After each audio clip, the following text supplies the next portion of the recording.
Hey guys, Chris here with Work to Game, and I am actually starting a brand new series of Minecraft. And this time I'm doing it with my friend Locriani, Zach, and so you'll see him in and out.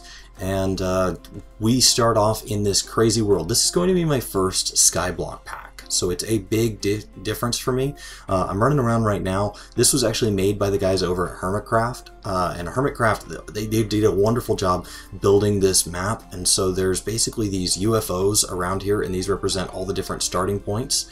And then we're kind of in this big city here, and so we will at some point here be picking one of these starting points for Locriani, Zach, and I to start our base, and we will go ahead and get started. If you haven't done a skyblock before, basically you start in the middle of sky and all blocks are created out of nothing. So instead of the tedious time being spent mining, there's some other little tricks that kind of add some variety.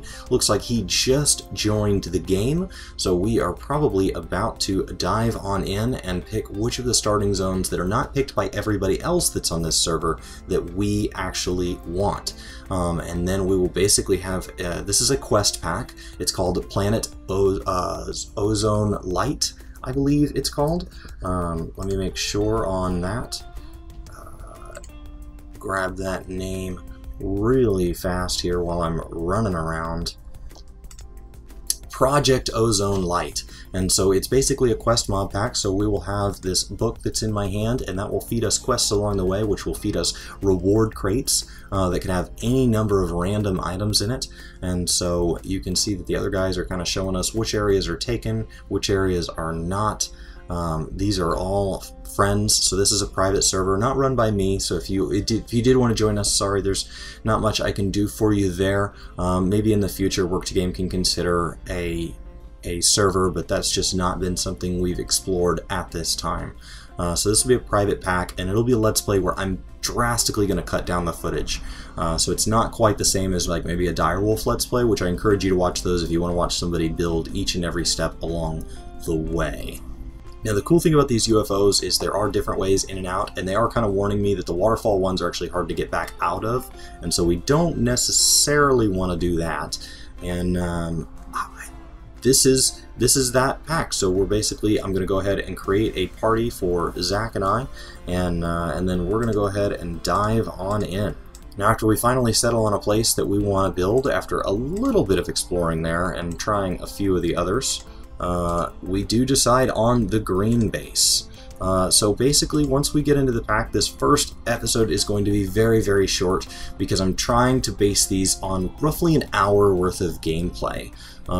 As we get into maybe mega builds and stuff, we may do a little bit more than that, but most of these are an hour worth of gameplay. So we open up the quest box, and it basically just says, hey, we just want to show you how this works. So we press the check button, and then that's going to give us our loot chest. We claim that, and then we back out, and we can loot that, and we will get something random.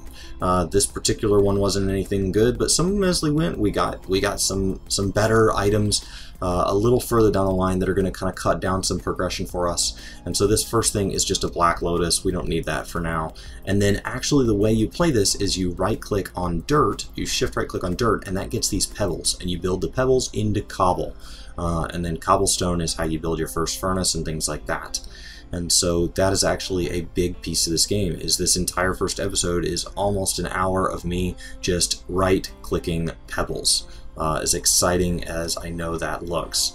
And so I right-click, I build the cobble, I right-click, I build that cobble, and you get very good at kind of splitting stacks and just making the amount of cobble that it's going to take to get started. This does get a little faster as it goes, and the nice thing about having a partner is Zach and I split a lot of this up.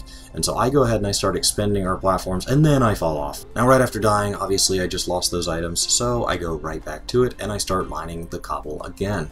This time I'm going to be a little more careful extending the platform. Not yet aware at this point that this pack does have a form of vein miner on it, so if you bind that, it will actually allow you to harvest all of a block that matches. So you want to be really careful with something like a full cobblestone block, because if you're mining cobble for any reason that you built, you could actually mine the platform out beneath you. So I would recommend as an early thing that maybe you should do slabs. So we mine a little more cobble, we go in here and we turn on our vein miner, and then we actually build a sieve. This is going to be probably the most important item for the next couple episodes, but nothing really to do with it quite yet. So time to build some storage. We're just following through the quests here. I build the storage over there, and then we get to trees. You actually grow trees by holding shift is like a fertilizer, so you do your little tree dance, and you can use that wood to go ahead and dive into Tinker's Construct. So I go ahead and build all of the platforms. That's how I play that particular mod, all the patterns, excuse me, and so that works really well for me, just whether or not I'm going to ever use them. And then actually Zach accidentally mined the platform out from beneath me, so it nearly killed me. But I actually was still standing, just all the ground below me was gone. So I'm going to go ahead and finish out those last couple patterns, and then we will need to replace this platform. I will then use slabs to avoid the issue, just like I was describing earlier. And I'm going to keep extending this further and further and further, and that's just a constant need to expand the platform. I'm even actually going to consider putting in some walls to keep me from accidentally slipping off the edge, which you see me doing right here. At this point, the base is mostly just cobblestone and wood. All we have spent the most of this episode doing is harvesting trees, harvesting cobble, and pushing through the early quests as the book has told us to. And so that is really the beginning of this series. Not a whole lot to it, but I'm going to try to push these out at least once a week. That would be like my dream scenario, and then we'll run this for, you know, maybe 5 or 10 weeks and see what you guys think of it. If you guys have interest in it, then it'll stick around. If not, then we'll just keep trying new things. I just wanted to try out a kind of pack I'd never done before, so I'm having fun. That's the important part to me. But if you guys aren't having fun, then when I'm done with this, then I'll find something else I can enjoy that we can all enjoy together. My name's Chris with Work to Game. I hope you guys are having a fantastic week. Thank you guys so much for watching, and I will see you next time. Thanks so much for watching this video. If you want to check out any other videos, you should click over here. And then we've got like some kind of vlog thing down here in the corner. And then we've got like subscribe. Yeah, like that's really, you should totally do it. This was a complete disaster.